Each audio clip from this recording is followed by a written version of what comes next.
Drivers, start your engines!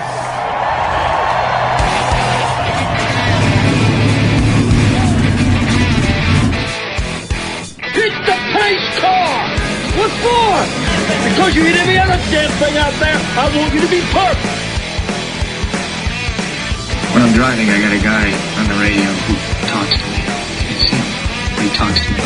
Well, I wanna be a race car driver, pretty girls eating from my hand, yeah. Wanna live a life of fun and danger, no sweating working for the man, alright. Hey, race fans, welcome to the Hoobazoo Radio Network and welcome to Drafting the Circuits. My name is Frank Santoroski. I'll be your host for the next hour as we talk about everything racing. Joining me in the studio, I've got Richard Youden, Luis Torres. Guys, how we doing tonight? Good, thank you. It's going pretty good so far. All right, so the month of May is upon us. The GMR Grand Prix of Indianapolis is behind us. And who would have picked a podium of Rinus Veekay, Romain Grosjean, and Alex Palou a year ago? So we've really mixing things up here in the IndyCar series. I mean, other than Scott Dixon, who won a race this year and is quietly leading the points, it's been all young guys winning those races this year, and guys that haven't been in the series that long performing well. Grosjean, third IndyCar race in, won the pole. Had a great run. At the end of the race, he wasn't able to kind of dice through the traffic to kind of catch up with VK there. VK had a bit of a better strategy, a bit of a better round of pit stops, and was able to keep Grosjean at bay. But what a great run for Grosjean, who was, there were a lot of people that said he would come in and wreck cars and whatnot, and he was washed up, and it turns out he seems to be anything but washed up. He seemed to be very energized by that pole run, and he seemed to really enjoy himself. The Indianapolis road course seemed to really agree with him. So, I mean, Richard, your thoughts on Romain Grosjean there? Because I know you know him well. Yeah, I mean, I think he's done a fantastic job. And unlike a lot of the guys that come over from Formula One, he's still at the peak of his career in many ways. He's 33, 35, something in that age range. So, you look at, what's the average age of an IndyCar champion? It's in that ballpark, isn't it? Look at what Scott Dixon's doing. Will Power's in that sort of age bracket now.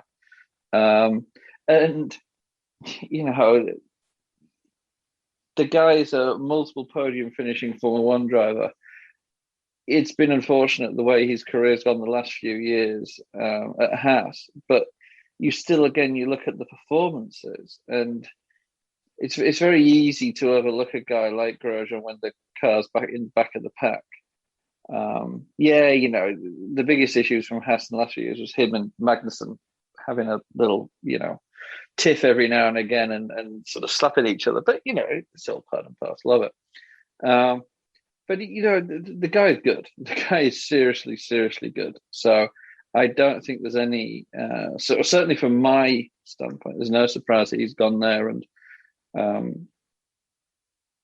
performed pretty much from the outset.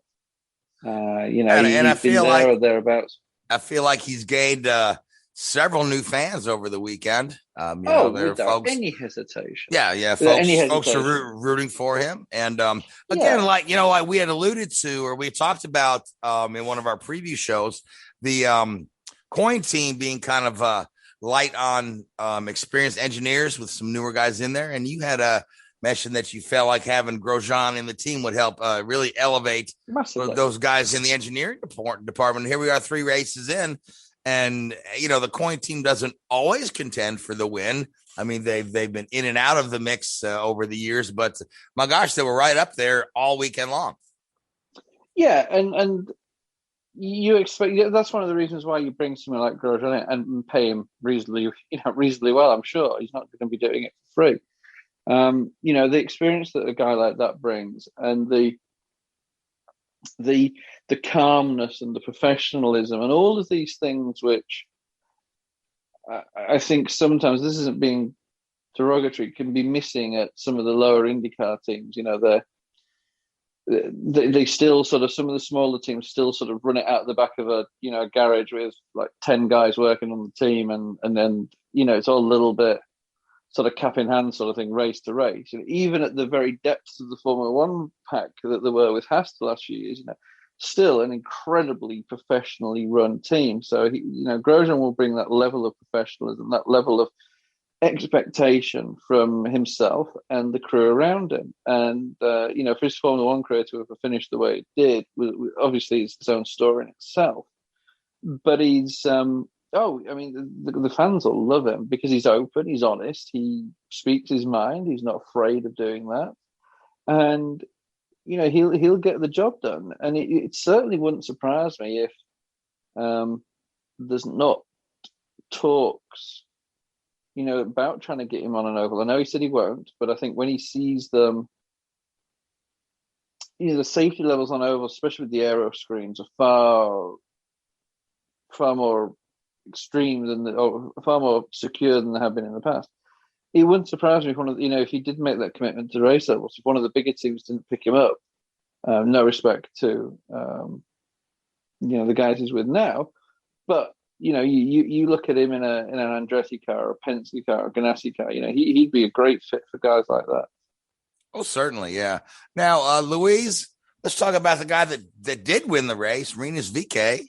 The younger Flying Dutchman, guy who's grew up idolizing Arie Luyendyk, and now he's an IndyCar race winner, just like his hero Arie Luyendyk. So Veekay is. It's been a while since the Carpenter team has won a race. I think it's been since Newgarden was in their employ. So a great run for that team, and again, this they kind of snuck that one in there, didn't they, Louise?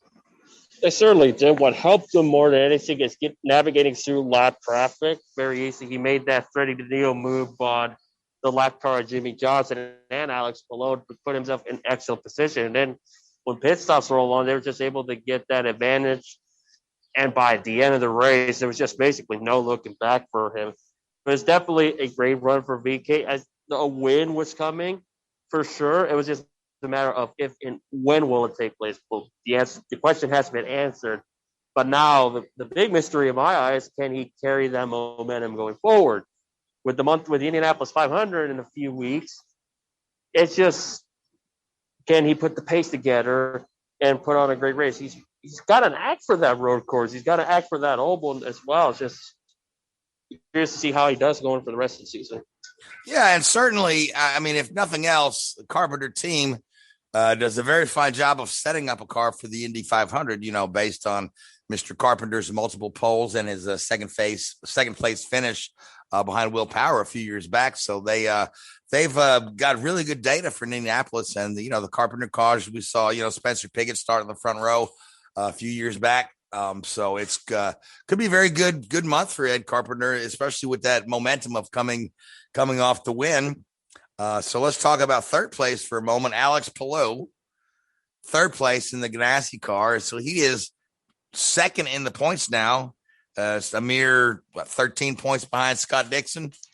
Yeah, that's about right.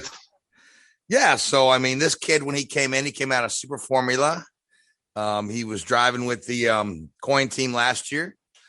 Ganassi recognized something in him there, picked him up, and here this kid is, won in his first race out with Chip. Now he's got another podium, and he's right there in the mix. 5 races in, he's second in points, and he's a full almost 20 points clear of third place, Joseph Newgarden. And honestly, it does not surprise me that he's having the stronger position. Because I mentioned right out of the gate, that was an excellent signing for Ganassi to get Palou. But the question is, how is he going to do it? So far, he's been delivering. Now it's just a matter of, can he all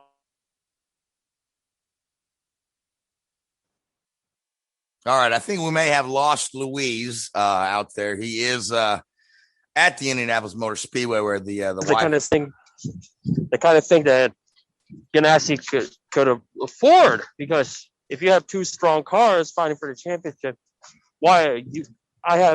you have a lot a positives, because we talked about in the past that it's a one team, one car show. Now you got two strong cars that are poised to fight for wins and championships. Okay, I think we lost a little bit of your comment there as you're coming in and out of Wi-Fi there, but yeah, I got the gist of what you're saying there, certainly. But so let's talk about the other young guy who's won a race is Colton Herta, and he's kind of mired a little deeper in the points, but you know, he's got the promise to, you know, whenever he does well at a track to really perform well, and then of course Pato O'Ward is right there in the mix as well. So Richard, it looks like we're looking at a real changing of the guard with IndyCar when you look at all these young guys, and we've had, you know, 5 different winners this year, and 3 of them are brand new winners. But you got guys like you know, Will Power, who haven't won yet, and Pagano and Ryan Hunter-Reay, who hasn't won in a couple years. Rossi, who's still relatively young, has been struggling for 2 straight seasons now.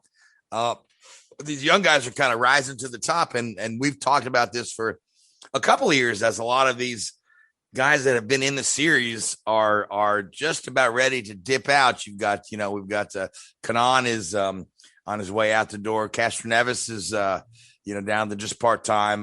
You know, Montoya's only guest appearances only. You know, Franchitti has retired with injuries.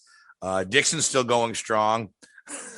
So you know, like something's never changed. But yeah, so what do you think about this new crop, and does this bode well for the classes behind them as the Road to Indy series is back in action again?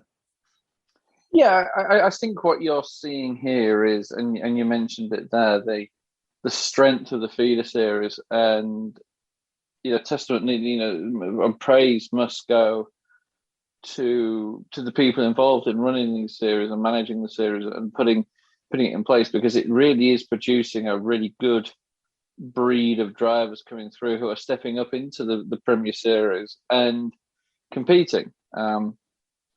You know, but both in Formula One and IndyCar and NASCAR as well. You know, these feeder series now are really starting to increase the level of professionalism. You know, you think back to the sort of Formula 3000 days in Europe in the late 90s, and some of the catastrophic drivers that came out of those series. You know, those days are gone now. The level of professionalism is, you know, as up to notch, at least in the last few years, and nobody really comes in and is completely out of the depth.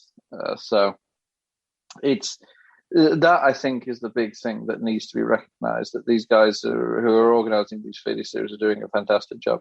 And also, you know, the cars are probably a little bit tamer to drive, should we say. You know, they're not these, you know, big engine, low downforce monstrosities that they used to be, that you would literally like just cling on and hope you made it around the end of the lap each time you got in the car. So there is a little bit of that, but you know, the racecraft of these guys are good, and, you know, the simulators as well that they've got. You know, again, it's all of these tools that they have available to them, and they're taking advantage of it. You know, you look at where all these new guys that you're talking about are coming from, what their feeder series. You know, you look at Road to Indy, of course. You know, Formula 2, even Super Formula. You know, because I think both VK was there, I think, and was it Pillow that was there? Pillow was in Super. Pillow was in Super Formula, yeah. And I think VK came out of Indy Lights. Yeah, Pato O'Ward even did some Super Formula races when he was part of the Red Bull camp there. Yes, he did. Yep, the short-lived period. Yeah, it wasn't exactly a distinguished career over in Japan, but you know, it really does show the level of professionalism now, and that can only be, you know, encouraged. And you are going to see, you know, a higher standard driver in your premier categories going forwards. It's great to see. It really is. Yeah, I mean, and now there are a few guys that have, you know, been left by the wayside. Oliver Askew, for one. Spencer Piggott no longer has a full-time ride in the series after, you know, being full-time for a couple of years with Ed Carpenter. Yeah, so and that is a shame. It is a shame, but again, and I think that was a matter of you know, guys that have been holding on to seats for a decade or more. But I think a lot of these seats are fixing to open and have the driver for the next decade. Exactly. Yeah. And this is no disrespect to some of the guys out there, but this has been Tony Kanan's last season for probably the last 5 years, hasn't it? In some ways, it's almost like the Kimi Räikkönen, but I think Kimi's probably performing at a slightly higher level than Tony Kanaan is there. No, don't forget Tony Kanaan was my pick to win the Indy 500. I mean, he may do. He's in a Ganassi car for this final hurrah. For sure. But it's like, those are the guys. It's not being disrespectful because you know what, they're a infinitely better driver than you or I. So I'm certainly in no position to criticize them. But you do sort of wish in a way that there was more opportunities for guys like Spencer Pickett as a prime example. Oliver Askew, some of the guys that have been around. Somebody that I know reasonably well. I've met on a number of occasions and worked with. Jordan King, a really good, solid driver there, really, really talented. There's a number of guys out there that you really would like to see back there. And you still do have, a 20%, 10-20% of the IndyCar field that you think, really? And again, I may be being overly critical there, but yeah, I was going to say that field of IndyCar is relatively deep if you think about it. I wouldn't say 10 or 20% is really, But second part about Jordan King, that's a blast from the past just a couple of years ago. But that guy is, I looked him up the other day. Evidently, he's with one of the Formula One teams, and he's their sim driver. Yeah, I forget which team I think he's with Alpine. Yeah, it could well be. Yeah, he's a kid that comes from money. I think his father owns one of the largest grocery store chains. Yep. Mm-hmm. Yeah, Sainsbury's, I think it is. I met him a couple of times and spent some time with him. Really, really good guy. And he did okay. He didn't do anything, didn't dig up any trees and shock the series when he was over here. But again, like a lot of these kids, their junior careers are so well established and well managed that you come to the big boys league and there's no taking 6 races to get acclimatized. They're on the money straight away. And again, it's tools like the simulator and the data analysis and all of these sort of things are fantastic for them. And then at the same time, let's talk about the other rookie, Jimmy Johnson, who is just still looks woefully lost out there. He was a little bit better, wasn't he? Huh? In fairness, he stayed out of trouble this time around. There's more room to stay out of trouble, though, wasn't there? He stayed out of trouble, but he's because we've talked about Jimmy, he'll get better, but gosh, we're 5 races in, and he's in a Ganassi. He's only raced 3 of them. This is true, right? So, but yeah, I mean, I'm wondering if Jimmy himself is starting to feel like this is a bit of a failed experiment, or if he's kind of looking forward to getting a place like Road America or Mid Ohio or someplace like that. But we'll just have to. It is difficult, isn't it? It is. For the career that he's had and everything he's achieved in stock car racing, you do look at this and go, is this? Do you want this? Do you want this to be the final chapter of the story? Yeah, I mean, I didn't expect him to come out and win races off the bat or hit the podium, but I didn't expect him to run last every race. I was expecting to be on par with Ericsson, and 2 or more seconds off the pace. So, yeah, but he's never. Yeah, I mean, I unless things dramatically improve, I can't see it going on beyond the end of this year. Although apparently at the Grand Prix last weekend, he was talking about doing the 500 next year. So, I mean, he may have a better shot there because oval racing is more his forte. It's what he's really specialized in. The cars are massively different, though. The dynamic, the vehicle dynamics of an IndyCar to a NASCAR are huge. I would argue to say he'd be better off on a road course because he has relatively little experience of a stock car and a road car. So if he takes a stock car to Indianapolis, an IndyCar to Indianapolis, he is going to have so many reference points that are so way off that I think he'll struggle even more. Potentially. I mean, perhaps, but you look at a guy like Kurt Busch who came in and really did quite well for a guy who's never driven an Indy car. And I think that, I don't know if it was the coaching or the engineering or whatnot, but Busch seemed to kind of take to the Indy car like a fish to water, despite the fact that it's accelerates faster, brakes quicker. It's much lighter, but so I've not driven a stock car or an Indy car around the Indianapolis Motor Speedway to have any reference for myself, but it seemed like to me, Kurt Busch really didn't have an issue hopping in at the Indianapolis Motor Speedway, with the extended practice days as well. I mean, yeah, he did spin it. He did hit the wall on one of the practice days, but at the end of the day, he qualified respectably and finished respectably. Would he finish sixth or something? Didn't he? Yeah. He finished really He held well. his own quite well, and still to this day, the last person to do the double. This is true. So speaking of the Indianapolis 500, that's what we've got next on the schedule. The pole qualifying will be this coming weekend. The practice today was the first day of practice, which will be, by the time the show airs, it will be, a couple days in the past. But today we're taping on Tuesday. Tuesday was the first day of practice. Fastest car in the second session, fastest lap of the day was set by Will Power. Behind him, Ryan Hunter-Ray and Takuma Sato. So as we're talking about this changing of the guard and these young guys, that's three older guys with the top speeds on day one. Now, mind you, glory times. Yeah. So the old Bruce Springsteen song, "Glory Days," they'll pass you by. Yep. So, but these are all guys that have all three won the 500. All three have a shot at winning another one. They've run well time and time again at the Speedway. And then there's a couple other names like Sage Karam, who's been an Indy only for a couple of years, was up there kind of running in the top 10 for a little while. Dixon had some hot laps in the early session. So now, Louise, you were there today. So what are your thoughts on day one of practice at the Speedway? Yeah, it was quite unique. Fortunately, the weather held through. Yeah, there was some moisture around the track that delayed certain things, but it's great to get the whole session in. That's for sure.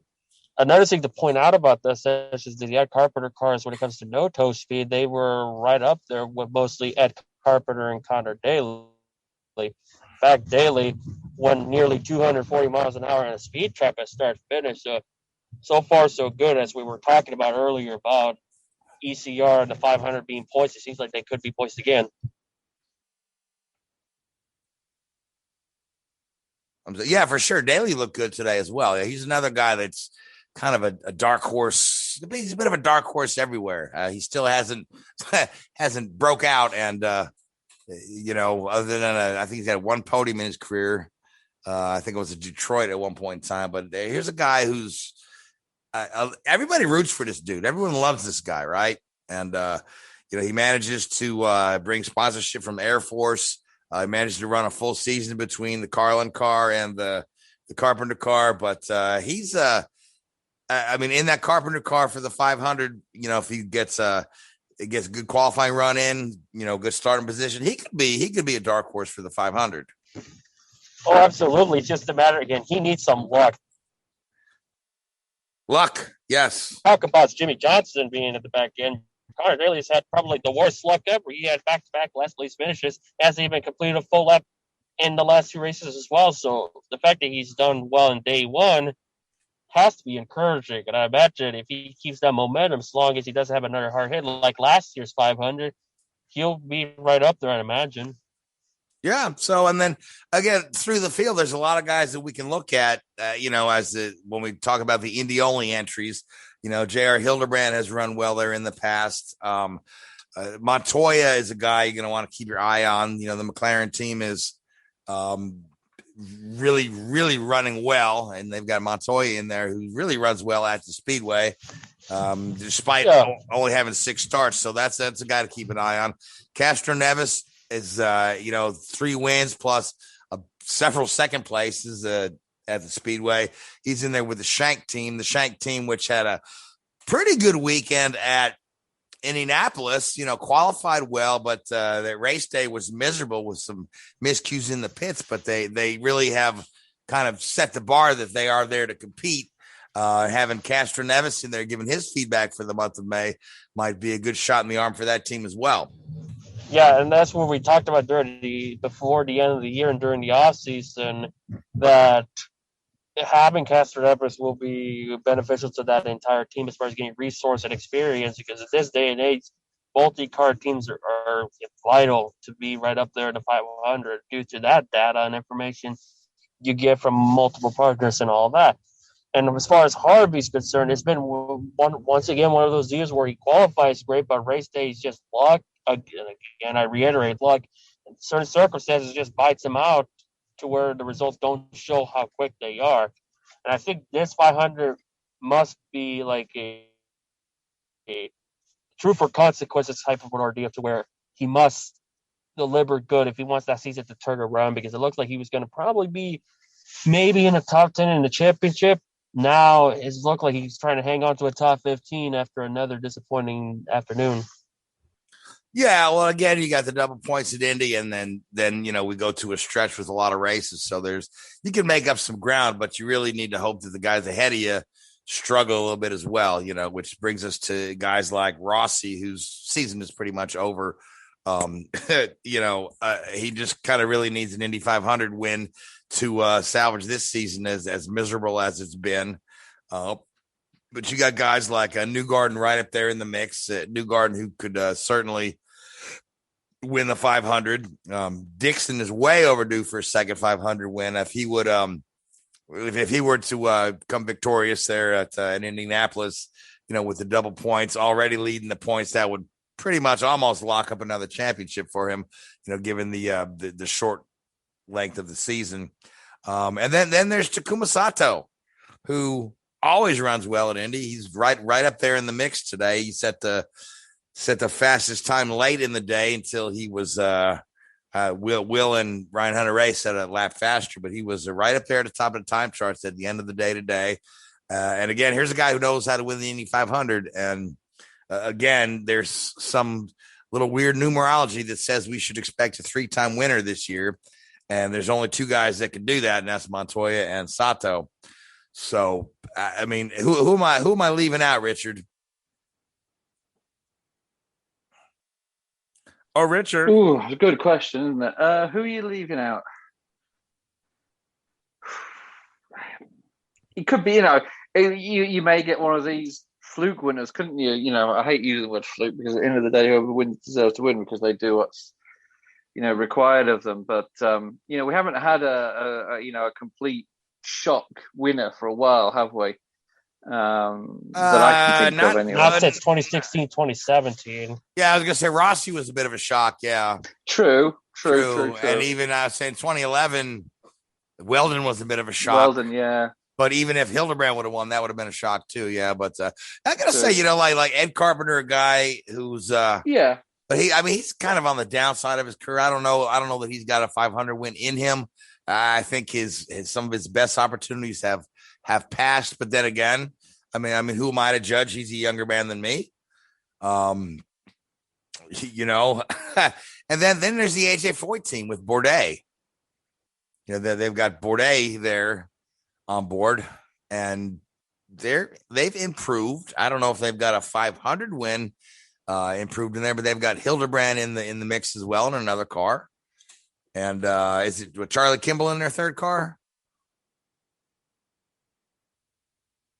Charlie Kimball. Is, yeah, that's right.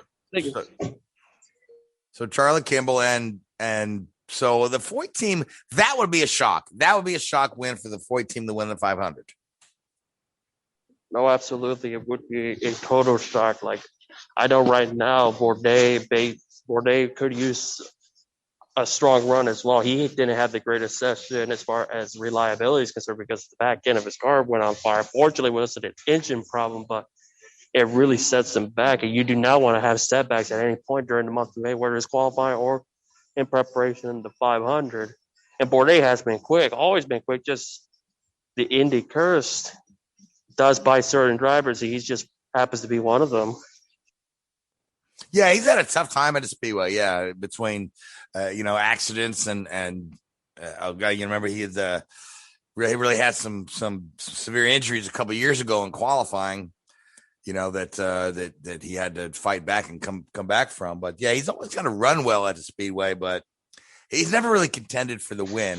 But again, and here's another guy kind of on the downside of his career, but he's a guy that just pulls wins out of thin air every now and again. Just when you think he's done, he's let me pull a rabbit out of my hat here.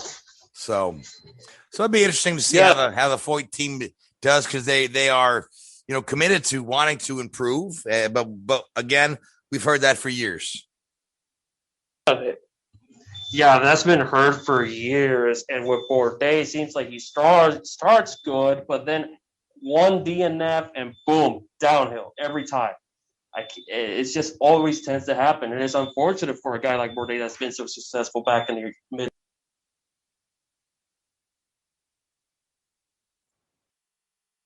All right, I think we lost the late 2000s. Okay. So I was saying about Bourdais, though, it's like he starts good, but then one retirement just sets him back every single time. Every single time, yep. Mm-hmm. It doesn't matter the team at this point. We saw it through Coyne multiple years where he has that win safety or has a strong front.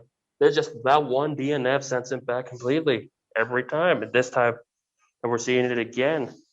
So I do feel like there's a lot of concerns, and I do think even with Hildebrand being pretty good at Indianapolis, his track record has been competent enough. But as far as the entire Foyt camp, they got a long ways to go in my book. Yeah, a long ways to go. Yeah, actually, of those three guys, I think Charlie Kimball's got the best record at the Speedway. Yeah, and it helps most in large part being part of Ganassi during that run. Yeah. Kimball actually had a couple of respectable runs at the 500. He's got a third and a fifth, I believe. People like to crack on Charlie, but he's had some really good races there at the Speedway. So, yeah. Anyway, so let's talk about Carlos Munoz, and he's not had a ride in years as well. Yeah, I think Carlos Munoz's money ran out. So, but yeah, it's kind of sad because that's a guy who I would like to see back in there. He's a good dude, good driver. Heck of a lot of speed in that guy. But so let's talk about pole qualifying, which will be coming up. And let's kind of go around the table and see who our pick is for the Indianapolis pole, because I mean, more than any other race of the year, the Indianapolis pole is a big deal. I mean, it's the only pole I think that pays $100,000 of any of the other races, and it's always been a big deal. It's got its own weekend. It's not the day before the race. And being an Indianapolis pole sitter is a pretty neat feather in your cap. So with that being said, Richard, who do you like for the Indy 500 pole? Dixon. All right. And Louise? Sorry. I'm probably gonna go with Rinus Veekay on this one. Yeah, he may not show pace right away, but I think over time he'll gradually get better. He may surprise people by being the pole sitter and that big coin Chevrolet. Well, I think we've had some technical issues there, but I guess I'm sorry. Yeah, I thought it was from my end. That's why I sent something. Okay, so did you guys hear my pick? No, we didn't. Okay, so whoever it was, okay, so I'm just going to start over again. Hopefully, Anthony can edit this out. If not, you folks have a nice laugh with it. But okay, so I said all this and nobody heard it, but I'm going to say it again. My pick for the pole is willpower, and I think that Roger Penske's luck has been, with the race team has not been quite where it has been since he's bought the series. But I think that's about ready to turn around, and it could be a great showing for Penske on pole day and then on race day. So with that being said, speaking of Team Penske, There's some news coming out of the NASCAR side that Team Penske driver Brad Keselowski has been offered a ride with Roush Fenway Racing that will come with part ownership of the team. Now, Richard, you read this story earlier in the day. So what do you know about this? And do you think this story has serious legs? I think it does, because it's coming. It does. I think it does have legs, because it's being reported by all the big outlets. It's not just a Twitterverse story, is it? I thought it was interesting that Brad only got a 1-year contract last year. He's a guy that'll get you 2 or 3 wins pretty much guaranteed every year. Penske have guys coming through the ranks in Ryan Blaney and Austin Cindric and guys like that. So there's potentially looking to make room for them within the stable. Logano seems to be pretty comfortable in there, and obviously he's won the championship more recently than Brad. But also Keselowski is he's a businessman in many ways. He owns his own company doing prototype manufacturing around here in North Carolina, which is very highly thought of. And he's very active on LinkedIn and some of these social media business side of social media platforms that promote his 3D printing and his prototyping business there. So that's interesting to see. So obviously, it wouldn't surprise me if he has that business interest in the team. Well, he owned a truck team for a while, did he not? Yes, he did. And I think he did. Shut it down. Too much budget and all of that, and then set back Briscoe a bit. Yeah, this is slightly different, though. Getting involved with you're obviously getting involved with the Fenway Group. You're getting involved with the Roush organization there. It's interesting. Are they going to do that? Would you want to do that? Would you want to go there? And if he wants to get into team ownership, does he want to be a team owner or does he want to be a partner in a team? I don't doubt there'd be a carrot under the nose there for him. If he's seriously interested in doing it going forward. And I know there's a lot of talk about charters flying around and charters being bought and sold going into next year with the next gen car. So this could be an ideal opportunity for something like Brad to stake a claim in ownership of a team. Potentially with a buyout clause going forward in the next 4 or 5 years. That's what I was kind of wondering about. But Jack Roush is almost 80 years old. I believe he's turned 79 this year, so he may be looking to get out of the game.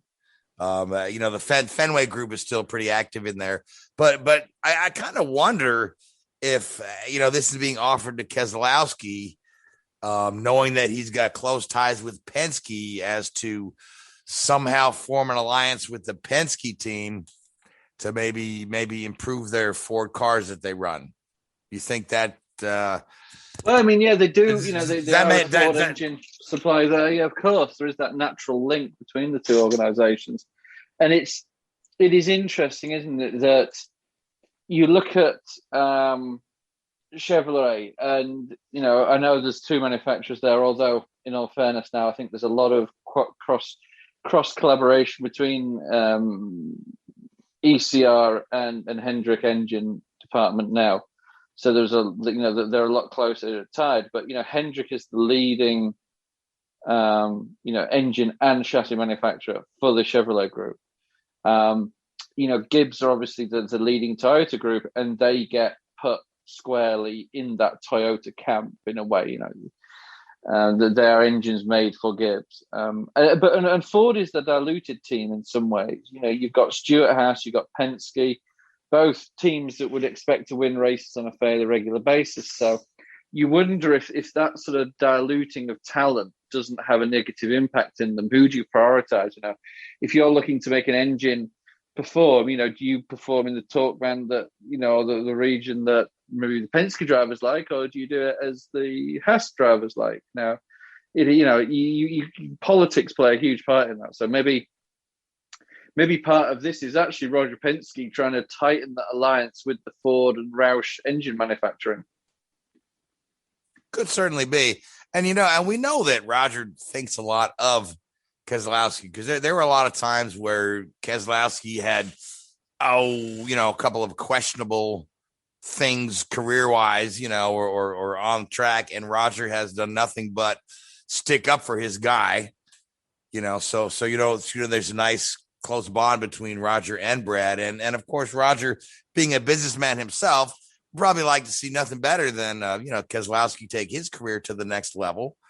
So I could really see Roger being behind that to kind of help back Brad there and help him out. I think it could be a natural progression for Brad, and natural progression for the sport. And I think with Roger Penske's now, he's probably looking at it from a slightly different perspective with his ownership in IndyCar.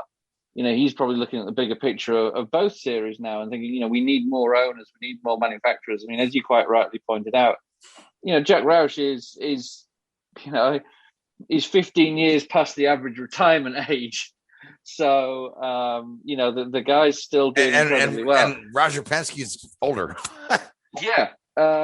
So, they're going to want to look, at bringing younger owners. And, I think Penske has that natural progression with Tim Cendrick there. I don't know what Roush has. I don't know if they have that guy coming through the ranks who will step into the shoes of Jack Roush when he leaves. And I know Fenway have been involved with the series and with Roush for a long, long time now. But as with any of these investment companies and these investment conglomerates, somebody can sneeze out a turn at a dinner party and Fenway are out of NASCAR the next day. So they're going to want a little bit of stability there. Yeah, and again, Brad comes from a racing background. He's from a racing family, so so for him, that's the next logical step. As his career is beginning to wind down, but he's got several good driving years left. So he move into being a driver owner, and then maybe take over the entire assets of the team one day, a la Michael Andretti in 2003.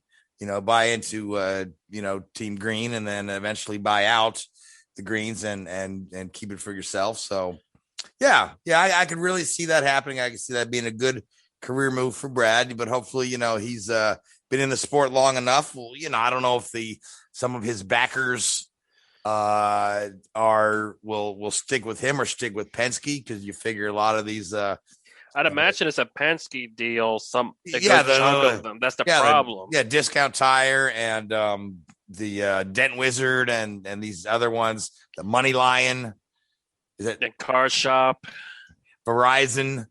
Brad was in a Verizon car recently, and these are all Penske B2B deals. But but Brad obviously has met all these sponsor reps as well.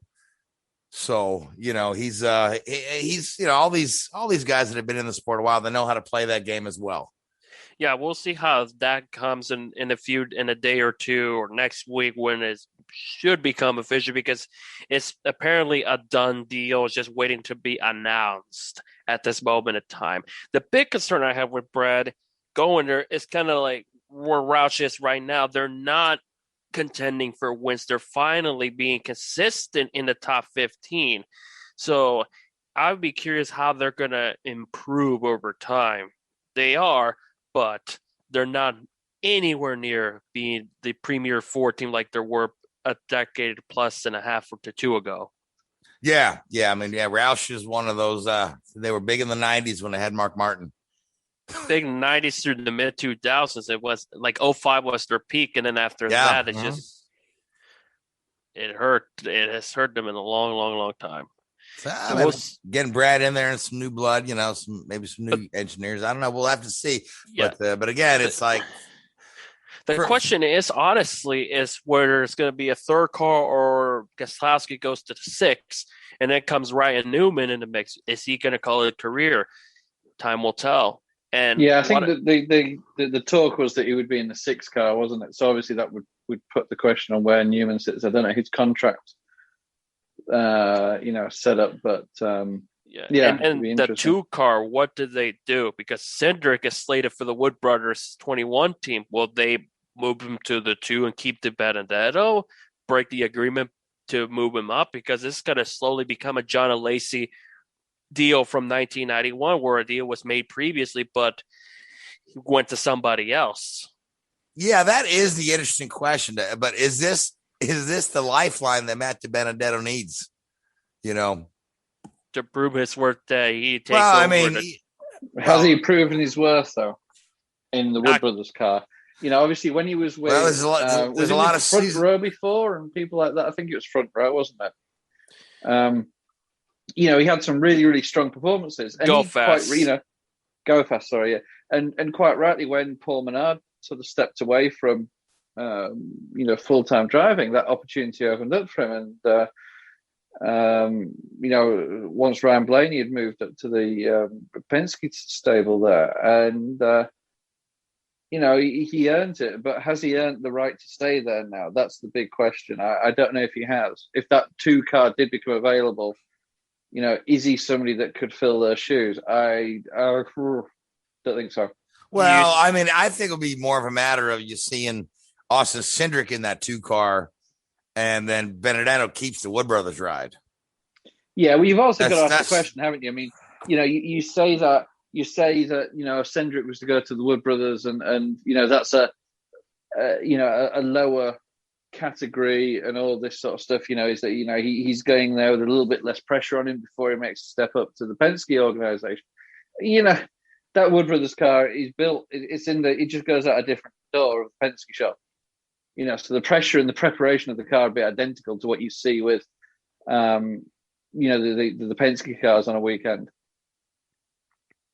Yeah, absolutely. Yeah. So we'll just have to see how that's a wrinkle to the story that that'll need to see how it pans out. Yeah. So, and then again, yeah, but it'll be interesting because that too was a prime seat.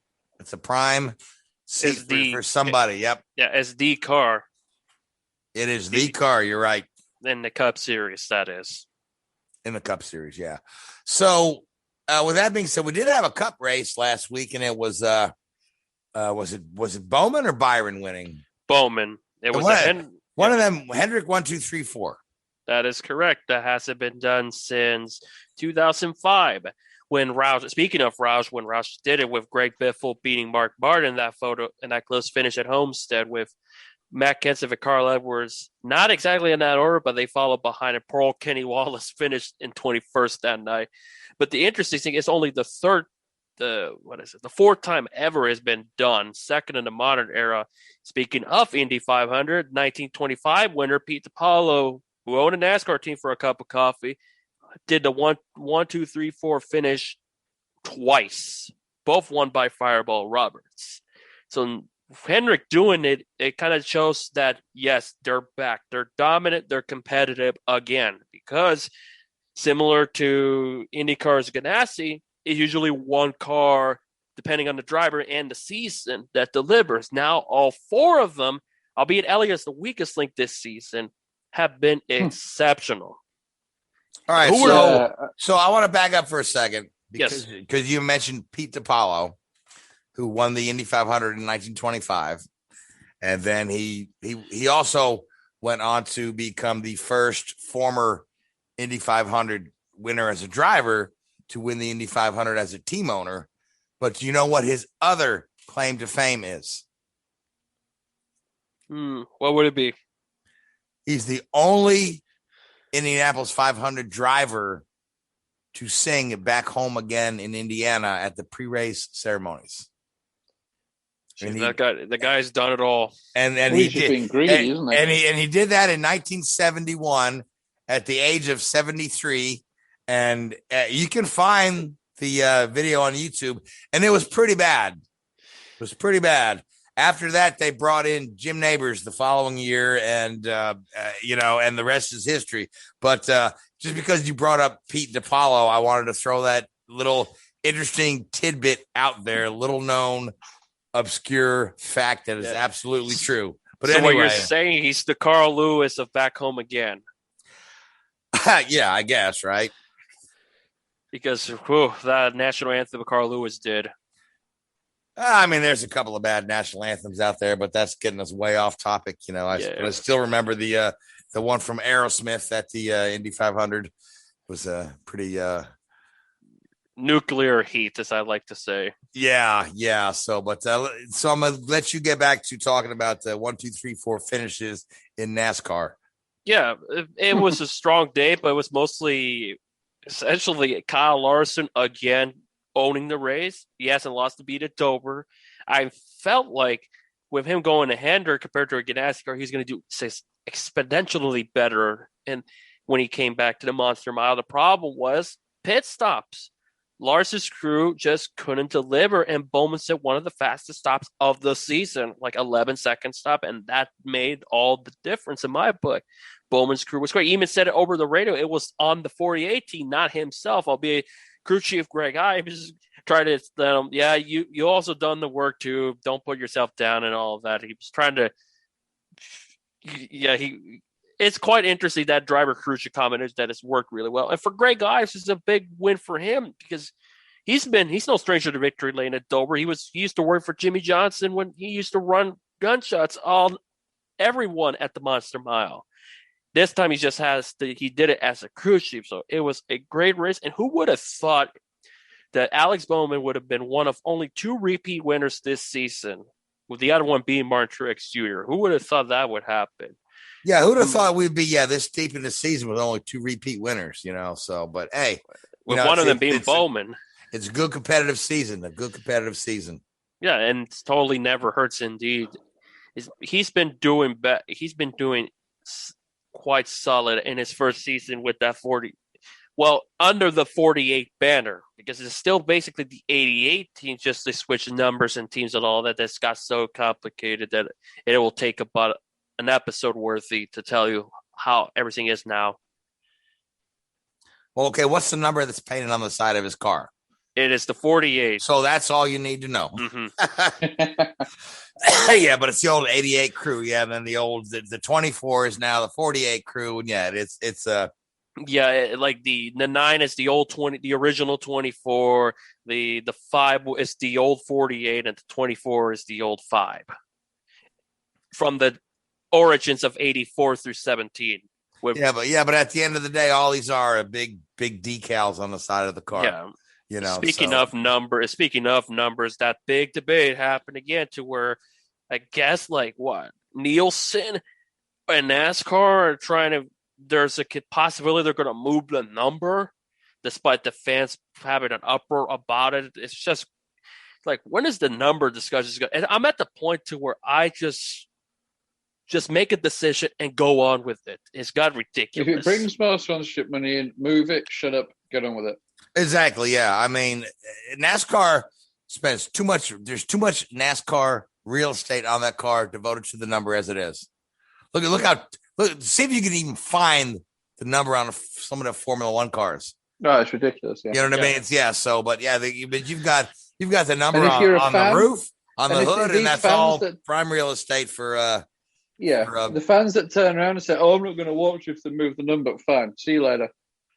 Yeah, exactly. It's like that's it. Like Dave Moody said it very best. Like, you're really going to leave the sport just because of a number position change? At this point, whatever they do with it, I just simply don't care anymore. It's like, it's kind of ridiculous. Let's talk about making the car look better, perform better. And speaking of that, this is the second straight race where a driver or team just owned the competition. And right now it's Gibbs and Hendrick leading the way. Everybody else are trying to catch up. Yeah, and in the Xfinity race, it was Cindric. Austin Cindric stinking up the show as well. Had a very dominant run. Yeah, it almost would have not happened because he nearly had to drive the ever living wheels, and early in the race that was a nice save, a great wheel work. What is it now? His second or third win of the season. So he's pretty much poised to look like he's going to be a title contender once again. And Josh Berry won the Dash for Cash. Another great run in that Xfinity ride with JRM. Now, as far as this Cup debut, he was driving the second Spire car due to Justin Haley with COVID protocols. He had to sit out both Xfinity and Cup. Berry had a learning experience in the Cup race. He was able to beat all the Rick Ware cars, so I guess it's an accomplishment. To beat the Rick Ware cars? I guess it is, yeah. Considering the circumstances that it was just short notice, because on the Xfinity side, Zane Smith drove Haley's colleague car before he got collected in that wreck. And then you had that big wreck that involved like Matt Jaskol, who works with Marco Andretti in the Indianapolis 500. He had a interesting ride where his car landed on top of Jesse Little, the Chad Little's son, and brought out a red flag, which I threw a fit over it because it's like, you're really going to throw that? There wasn't oil, there wasn't a lot of debris. And then when you look at Jesse Little's car, it's completely destroyed. Completely destroyed. Yeah, I did catch that on the TV. Looked over. I said, wow, there's a car on top of another one there. So anyway, we've got about 5 minutes left in the show, and I would be remiss to not mention that coming up this weekend is also the Grand Prix of Monaco, one of the longest running and most prestigious Formula One races that we had to miss last year. It was one of the races that got canceled with COVID. So, Richard, Monaco coming up, always a very, very tough track, tough to pass, very narrow, but at the same time, very beautiful, very picturesque, and very just historic. Yeah, I mean, it's one of those tracks that has no place whatsoever to be on the Formula One calendar, but it has to be there because it's fantastic. You know, it creates another level of skill, if you like, that the drivers have got to master. You know, I'll tell you one thing: you won't see much issue with track limits this weekend. No. The track limit is the guardrail. Exactly, and you straight up retire. Fantastic, absolutely fantastic. That is exactly how it should be. Now, Richard, and you know, more so from just to watch these cars go around Monaco is just phenomenal, because it's one of the only times you can really put them into context. You know, you see them drive around like, you know, the Tilke domes and the big open air fields and these old fashioned tracks, and you know, you think, oh, okay, yeah, that looks all right. But then you see them, like, you know, driving past shops and houses and buildings, and you get a real sense of speed. You know, my favorite camera angle in all of motorsport is that camera that is on the exit of the entry to the swimming pool, the first left-right section of the swimming pool complex. Yep. You can just see the phenomenal change of direction, and the way the sort of the drivers will clip the sort of second apex, the right hand apex, and the car will bounce, and they're actually, you know, the car just snaps back in line on as it lands on the track. It is phenomenal. If there's anywhere I could watch a Formula One race from, or just even a lap from, it would be that corner. You know, looking straight at the drivers as they come through those two corners there. It's mind blowing, and it really incredible. Shows the skill of the drivers involved, far more so than probably anywhere else in the world. Couldn't have said it any better. But real quick, Richard, you feel like this is the big circle mark for Red Bull to stop Mercedes? Sure. And here's why: because Verstappen has had the greatest luck of Monaco. He's had some hard licks. Same with Paris. You make your own look around Monaco, don't you? I think. And, you know, Verstappen's made a couple of mistakes in the past when he could have and should have been on pole and won a race. Now, you know, more so than any race of the season, you know, Saturday really counts at Monaco. And if you can get on pole, you've gone a long, long way to winning the race. The chance of you being passed on track is very, very slim. So this is Red Bull's time. You know, Red Bull really need Verstappen to win and Perez to get, you know, to get a, you know, a second, or even Bottas to get, you know, they need a win, and Hamilton not to finish second, you know, just to really sort of start to tip that momentum back in their favour. Especially as we start to go to some of the, what I would call more power tracks. You know, you know, in the next few weeks we'll be at, you know, Silverstone's not a million miles away. Paul Ricard's not far off, you know.